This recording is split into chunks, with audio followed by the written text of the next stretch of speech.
Hi, friend. I'm a creative entrepreneur running my own for-profit social good business. And in this video, I'm going to share 19 ways to get money for your business in order to grow it. 9 of these ways I've personally considered for my business and or implemented, plus 10 more ways I think are great, solid, mindful business money-raising ideas, but I haven't implemented them yet. If this sounds interesting to you, make sure to like and subscribe to this channel. I appreciate your support so much.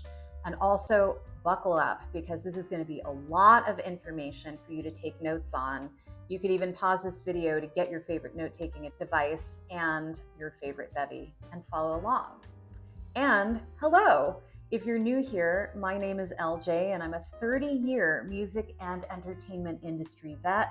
And here on my channel, CoMuse, I give tips and tricks, hot takes, mindfulness exercises and sessions, and full-length free workshops on how to build a sustainably successful business as a creative entrepreneur, a side hustler, and or a founder in the creative industries. So in music, media, the arts, and entertainment.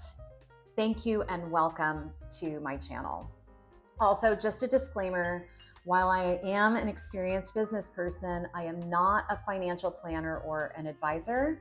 And in this video, these opinions are my own. So please take this advice as you would any other advice. It's just one person's opinion, not necessarily what's best for you. That's for you to decide. And now let's get into this video. So the number one way to get money for your business is to make money and bootstrap. What I mean by this is you make your own product, you make your own service, and you sell it. And or you sell someone else's product, you sell someone else's service. And out of the revenue that you generate from this, you take a portion and you invest it back into the business in order to grow it. This is called bootstrapping. I have owned 5 businesses and I have done this for all 5 of my businesses. It is a great way to get going with a minimally viable product or service to test it in the market to see if there's product market fit. Once you are generating revenue and people are transacting and you are investing a portion of this money back in to grow the business, the second step is to maybe look outside of yourself and your own revenue generation if you need it. Not everybody needs to do this, but the second one on the list here, second item on the list is to get a loan. Getting a loan is a great way to get money for your business and grow your business. There are a lot of ways to get a loan out there. You can march down to your bank and apply, or you can apply online. But I highly recommend that you shop around because the terms and conditions can change based on the bank, based on the loan, based on your credit score. So you want to shop the best deal possible and definitely get very clear on the repayment terms. Some of them are very aggressive, or the APR interest rate is extremely high. And if you're not generating a lot of revenue for your business, it can be difficult to repay a loan, and you don't want to default on a loan. So make sure you read the fine print and really shop around for the best terms if you're looking to get a loan. Number 3 on the list is to get a 0% credit card offer. 0% credit card offers are great if you have good credit. You may qualify for a 0% card. However, keep in mind these 0% cards are limited. It's a limited time offer. These are promotions for banks that have these card offers, basically to get you to start banking with them using their credit card. So for a limited time, usually 12 months to 18 months, there may be a 0% offer, which means that you can borrow money from the card, from your credit line on the card, and pay it back interest-free for a limited amount of time. This is great when you are just getting started on your business and you need to grow your business with a little extra capital to infuse and cash to infuse into your business to help it grow. Again, number 3 is like number 2, loans, credit cards, and number 4 is getting a line of credit. You got to shop around. It is so important to shop around, read the fine print. And if you feel at all uncomfortable, we are very mindful here on this channel. We run a mindful business community, CoMuse. And so practice mindfulness. Do not sign your life away. Do your research. Be very careful about what you are committing to. And if you feel uncomfortable, maybe get a second, third, or fourth opinion on what you think you should do. Get some solid financial advice. And that is not what we do here. Tap into your network and see, who might be. Just do your due diligence is what I'm trying to say. Lean on your network and lean on some good resources, quality resources for advice and direction. Number 4 is to get a line of credit. Lines of credit are different from credit cards. A line of credit is essentially an account with a bank, and it's a revolving line of credit, which means that just suppose you borrow $1,000 on a line of credit and you repay that $1,000, you can continue to borrow that $1,000 again and again and again as long as you pay it off. So the account stays open and it revolves. You borrow, you pay, you borrow, you pay. Lines of credit tend to have a lower interest rate than some credit cards out there. I would say, in my experience, most credit cards out there, beyond that 0% promotion I was telling you about. So again, do your homework, do your due diligence, check various banks. I do know that if you have a higher credit score, you might be eligible for a lower interest rate on a line of credit. They do look into prior business history. So if you're a brand new business, you've just formed your business, a line of credit may not be an option for you in the very beginning. So you want to have a little bit more established history. However, once you get a line of credit, it's a great way to establish a business relationship with that bank. You can always request a larger increase in a line of credit as you go along and you establish more history and you've paid off what you've borrowed on time, and that establishes great history with a bank and a great relationship, something that you can build on. So perhaps number 4, line of credit might be a good option for you. Number 5 is friends and fam. So friends and fam are such a great idea and opportunity for some of us. Not all of us have friends and family that might be interested or available to invest capital into our businesses. But if you do have friends and family that believe in you and they believe in your vision, the checks they write might not be very large. Of course, it depends on your friends and your family. They may not be very large, but it's enough cash infused into your business in the very beginning to get going. And that can really add up let's say if you get, 10 friends to give you $1,000 each. That's quite a bit of cash that you can infuse into your business to help make it grow. The terms and conditions are based on what you agree to. In my experience, when you borrow from friends and family, make sure you put it in writing. You are running a business. Just be mindful and make sure that you put the terms in writing, even if it's just a handwritten note or something in an email. Make sure that they see it and they agree to it and you both sign off on it. That's my recommendation there. That's what I've done, and it's always been a good in the end. It's just good business. It puts people at ease because they know what to expect. They've agreed to it and they've signed off on it. And then you just follow the roadmap that you've created for yourself and your friend and or your family member. A lot of people say, business and family or business and friends don't mix. That can be true, especially when there isn't anything in writing.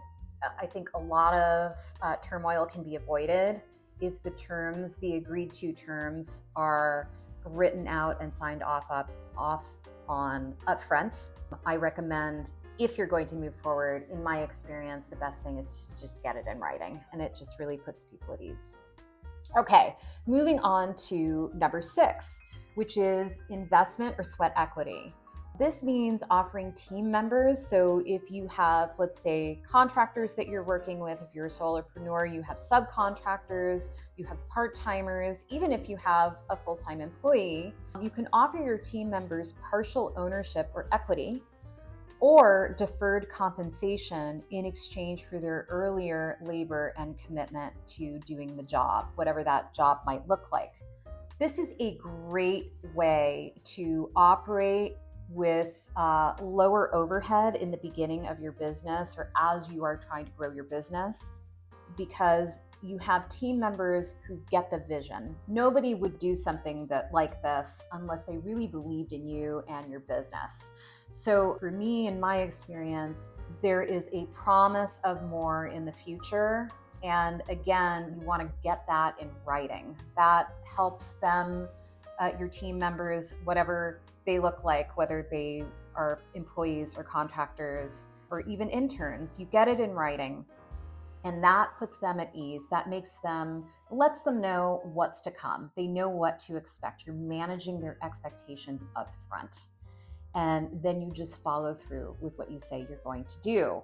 That doesn't mean that they necessarily are working for free, but maybe they're working for less money because you have less capital to work with in the beginning, and they get that. And as they go along, they know that they will see an increase, a raise, or a percentage of the company, which is equity. Number 7 is pre-sales without crowdfunding. And in a little bit, I'm going to be talking about crowdfunding, but pre-sales without crowdfunding platforms is a great way to infuse cash and capital into a growing business or a business that you're just getting started on, which means that selling products or memberships before you launch them directly through your own channels to fund production or operations is what I mean when I say pre-sales without crowdfunding platforms. At the beginning of this year, we pre-sold a coaching program called the Creative Compass. I sent out an email to a highly targeted email to a group of people, creative entrepreneurs, that I just knew that this coaching program would serve well, and we priced it right, and we were able to sell it out in a single email. It was awesome. I was thrilled because it did a couple of things. Firstly, people paid upfront for it, so we sold the vision of what they were getting. And because there was trust and rapport, and we had worked together in some way, shape, or form, these people were not strangers. I had worked with them in some capacity before. They kind of they trusted me, and they knew that I would deliver on whatever the vision was for the program. So they paid up front for it, and then a month later, we started rolling out the program, and the program lasted about 6 months.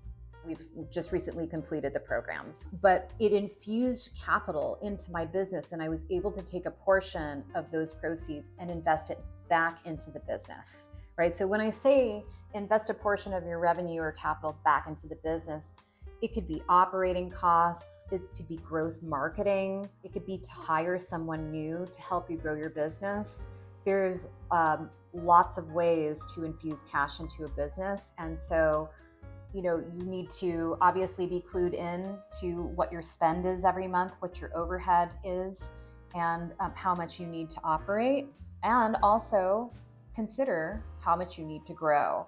If you haven't seen my previous video, I'm going to link to it here because I did a video on whether to bootstrap or raise cap. And it was 3 questions I asked myself to really help me understand do I want to continue bootstrapping at this point in time, or do I actually want to go outside and raise some more capital to help my business grow and help my business grow faster? So make sure to watch that video. Okay, moving into number 8, this is what we think of when we think of raising capital. We think of number 8, which is seed money, angel investors, and venture capital. These are the bigger checks. This is when you're looking for probably $100,000 and up for your business. And that's not to say that you can't get that much from a bank, but the difference here, in my experience, is when you are raising capital from an investor, they actually want to take you on into as part of their portfolio because of your vision. We are a social good company, so I only partner with people, investors and other types of partnerships. I only partner with people that really get my vision and that are aligned with our company core values. That is very important to me. Yes, it's in a capital investment, but beyond the financial investment, beyond the bottom line, beyond the transactional conversation of what they're getting in return for their investment, they want to know, what are we doing in the world that is making the world a better place? Those are the types of people that we want to partner with. So when I'm considering a seed money raise, an angel investor, or a venture capital raise, I am considering, who are these people?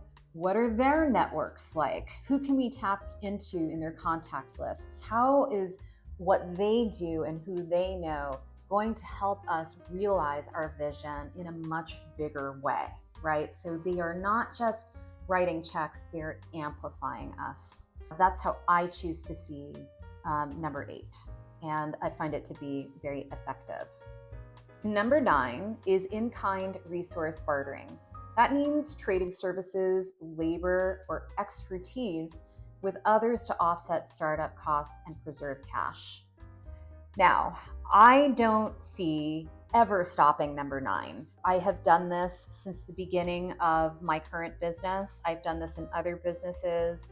Because we're a social good business and we are a community membership, partnerships of all kinds, including exchanging resources, services, and expertise, are huge for what we are trying to achieve for our vision and in the world as a business. And so in-kind resource bartering is awesome for what we're doing. And like I said, I cannot see us ever stopping number 9. We will always continue to do this for the foreseeable future anyway in my business. Number 10 is crowdfunding for pre-sales. So now we're moving out of all of the items on the list that I have either implemented or am seriously considering implementing. Number 10 starts the list of ones that I haven't quite implemented yet, but I think that they're probably a good idea at some point in my business in the future because they feel mindful. So when I say mindful, I mean that they are ecological in the way that they operate, that all parties involved win. And since we work in music, media, the arts, and entertainment, and historically come from a very transactional type history, we want to move, part of our activism at CoMuse is to move towards more mindful business practices. So the rest on this list, including the 9 I just listed, I think are very mindful business practices when it comes to raising money for your business. So number 10 is crowdfunding for pre-sales. I know a lot about crowdfunding because I actually helped launch Indiegogo's music vertical way back in the day. And crowdfunding for pre-sales is such an interesting and wonderful way to raise money for your business, to get money for your business.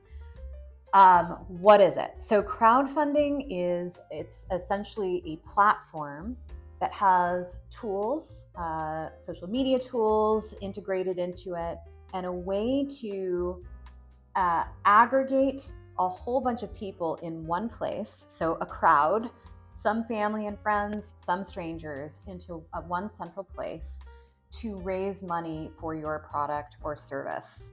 And similarly to what I did, but without crowdfunding, you get people to buy up front. So pre-sales, you're selling your product, you're selling your service vision-wise. You haven't necessarily completed fleshing out the product or the service because that takes money to do it. However, you're pre-selling. So you're saying, hello, crowd on this platform. here is my vision for my product or service. It costs this amount of money.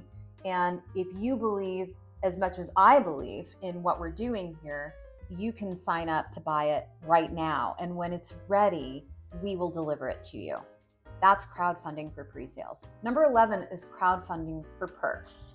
So again, you're bringing an aggregated crowd of friends and family and strangers alike into one central portal, a crowdfund platform. There are so many out there.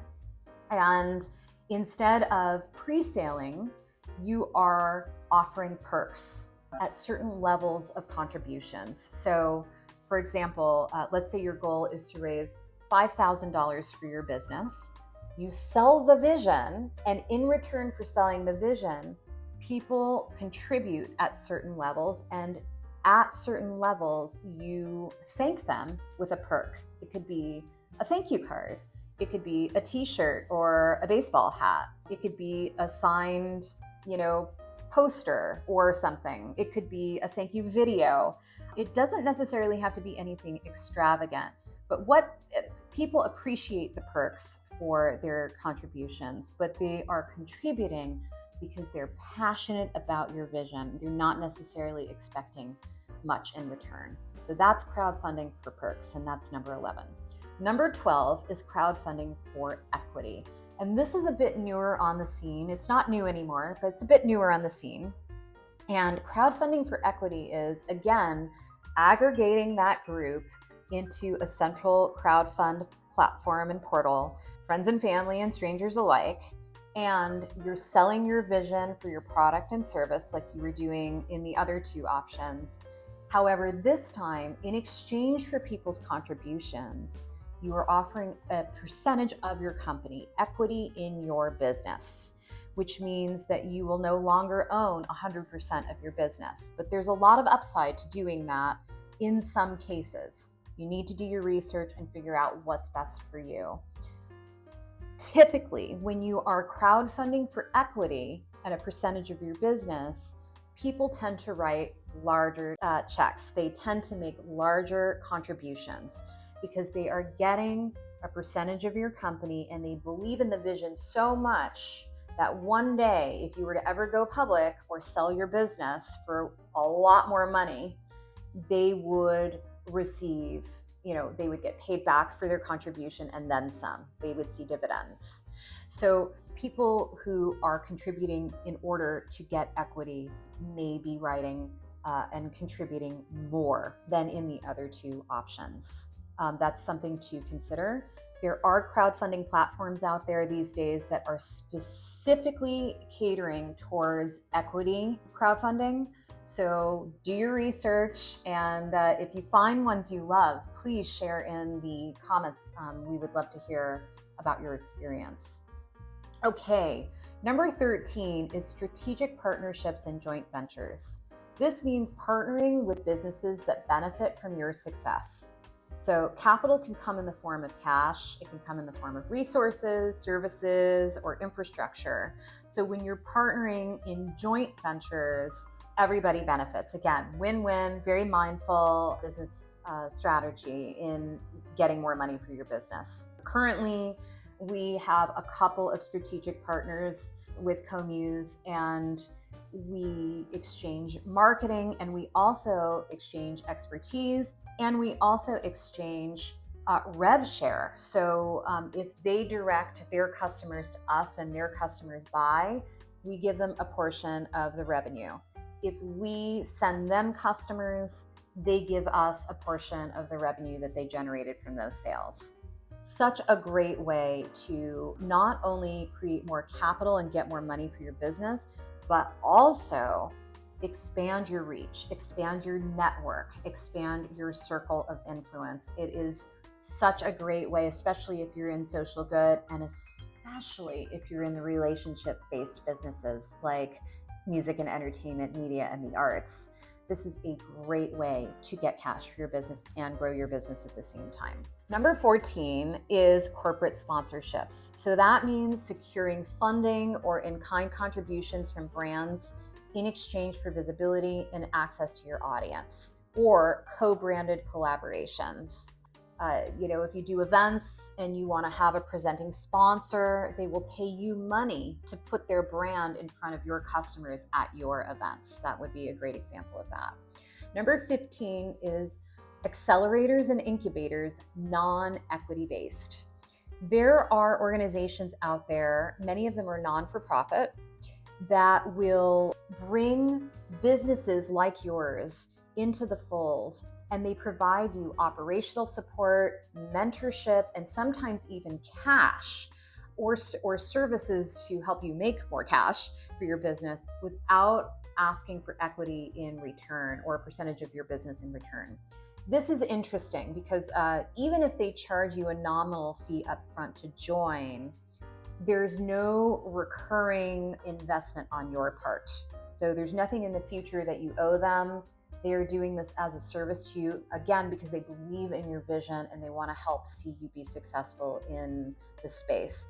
A lot of tech companies offer this service, but there's a lot of social good companies and nonprofits, organizations that also offer this. Check it out, Google it, do your research. Let me know if you're part of one. We would love to hear your experience in the comments.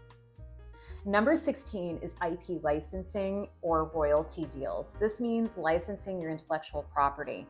What is intellectual property? That's your products, content, your software. If you wrote some software, you created a piece of software, creative assets.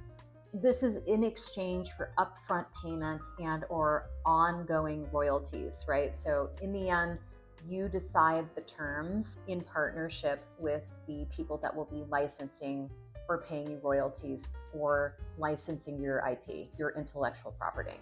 Number 17 is revenue-based financing. This is really interesting to me. I'm really looking at this very closely. This is receiving capital in exchange for a percentage of future revenue until a fixed return is reached, right? So there's a fixed return number that is agreed upon. Someone or another business gives you revenue-based financing, RBF, but without asking for any equity or a percentage of your company, or let's call it traditional debt in return. Think long-term loans on future sales, right? So you don't start paying anything back until you actually start generating revenue. And even then, you decide the terms in partnership with your financier. Number 18, oh my goodness, we're almost to the end of the list. Number 18, earned income from a nonprofit arm. So if you're a social good business or you are looking at maybe getting access to foundation funding, it might be interesting to you to look into creating a nonprofit arm for your business. This would give you sort of a counterpart or an arm of your for-profit business that might be eligible for grants and foundation funding. So that might be something to look into as well. Chances are, because it's more grant aligned and foundational funding aligned, their heartstrings are pulled. They see you, they want to help you because you are doing something that is amplifying work that they are already doing or work adjacent to what they're doing. Okay, we are at number 19, but before I continue with the last one, I just want to share, if you are a creative entrepreneur, a side hustler, a founder, you are bootstrapping your business, or you're just getting started, or you're an established business and you're just looking to grow to the next step, we are running a 30-day free promotion on CoMuse.work. CoMuse is the mindful business community for music, media, the arts, and entertainment. We are the place to go to support your success and sustainable success in 12 different areas of business. Operations, yes. However, we do a lot more than just operations support. We support you in the soft skill stuff like leadership and management and interpersonal communication skills, having difficult conversations, supporting you in contract negotiations, how to set healthy boundaries, how to manage expectations, all of this stuff to support your trade skills in going exponentially further and helping you be your most sustainably successful business self. So if that sounds interesting to you, I've dropped a link to join on the free promotion, the 30-day promotion. Click on it, join us. The bigger our community grows, the better. It means more mindful business people in entertainment, and that's only a good thing. But you're under no obligation. Check it out. We do weekly coaching sessions and so much more inside of our community. You are very welcome, and we look forward to seeing you there. Okay, have arrived. It's number 19. And number 19 is turnkey licensing or white labeling. Okay, so what does that mean? That means that you're allowing other people and other businesses to sell your product under their brand, generating upfront or recurring licensing fees for you. So, what that means is you have your product or you have your service, and you basically peel back all the branding of your business on the product or the service, and you license it to someone who wants to put their brand on it. So it looks like it's theirs, but really you created the thing, they didn't create the thing.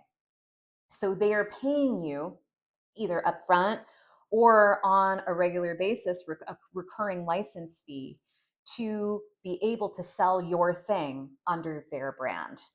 This is a really interesting idea as you look to infuse your business with more cash, get money for your business, and grow your business. So there you go, my friends. This is 19 ways to get more money for your business. I, again, can't say enough good things about all of these ideas. They just sound so interesting, and many of them I have implemented myself in my business. Again, I just recommend that you do your homework, see what's out there, read the fine print, talk to people you know, and see what their experiences have been like. Drop a comment if you have experienced any one of these 19. Even if it was a good or bad experience, I would love to hear from you. I think it will help our growing community here on YouTube learn from you as well. And with that, thank you again for watching, and I'll see you in the next video. Bye-bye.